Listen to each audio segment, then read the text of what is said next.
Are you experiencing sudden patchy hair loss? Is this condition reversible? Is your hair going to grow back? Today we are going to discuss all these questions and more about alopecia areata, a very common autoimmune disease. Hi, I am Dr. Rasya Dixit. I am a dermatologist practicing in Bangalore from the last 18 years. What is alopecia areata? Alopecia areata is an autoimmune condition. Autoimmune means for some reason your own immunity is targeting the hair follicles and it is removing the hair follicles. But the good news here is that the alopecia areata is a non-scarring hair loss. That means almost always the hair follicles are able to grow back after a certain period of time. But what we are also seeing is that there are different types of alopecia areata. And in this section today, we are going to discuss what are the various ways in which alopecia areata can present and also the treatment options for this alopecia areata. First, coming to the condition itself. Alopecia areata is quite common in occurrence even in children and in adults. It can occur not only in the scalp as a coin-sized smooth area of hair loss on the scalp. It can occur on the eyebrows. It can happen with eyelash loss. It can occur even in the eyebrow area, moustache area or the beard area of men. In fact, it can occur over all the hair follicles on the body, causing something called alopecia universalis or involve all the hair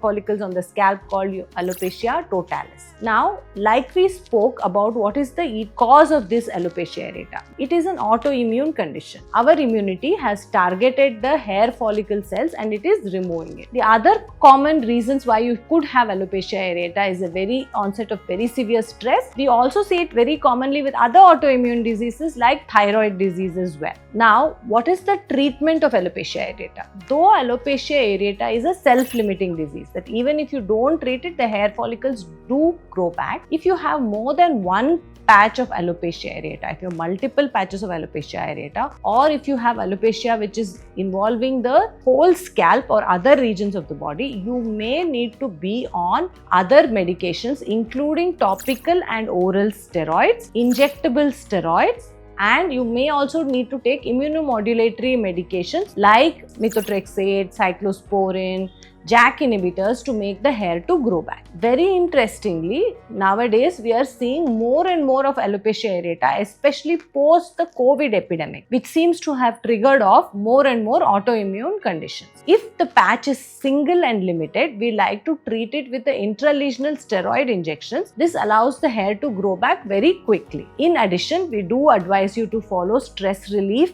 and stop smoking, eat healthy, follow healthy exercise routine and sleep routine, and give you multivitamin and antioxidant supplements as well. Topical minoxidil is definitely very useful in the treatment of alopecia areata and it helps to regrow the hair. How do we differentiate alopecia areata from other alopecias which could be patchy in nature? The most important trick we have here is the use of a trichoscope or a dermatoscope, which allows us not only to determine whether it is a scarring alopecia or an alopecia areata, it also allows us to distinguish between active alopecia areata, where the disease is very active, and stable alopecia areata or regrowing alopecia areata, where the disease has healed and the hair is growing back. So, when you go for a consultation with your dermatologist, do not skip this very important step of doing the dermoscopy or the trichoscopy. There is a very interesting phenomenon which is happening nowadays, which is called alopecia areata incognito or diffuse alopecia areata. What we see here is a person with either a man or a woman with diffuse hair loss, often being treated as a male pattern or a female pattern hair loss or a telogen effluvium, and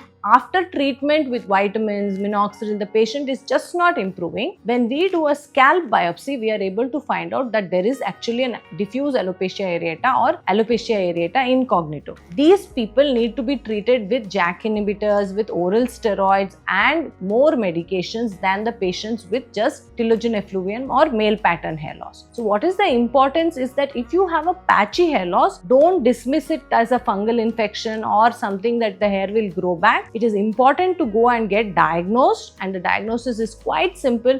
mostly done with a trichoscopic examination. And if the doctor feels that it cannot be diagnosed, then you may need a scalp biopsy as well. Treatment is simple and straightforward, except in very few patients who don't respond to topical medications, who will need oral medications. To know more about scalp disorders as well as scalp health, speak to your dermatologist today, and do keep following us and like, share, subscribe to our channel so that you keep getting more and more informative content like this.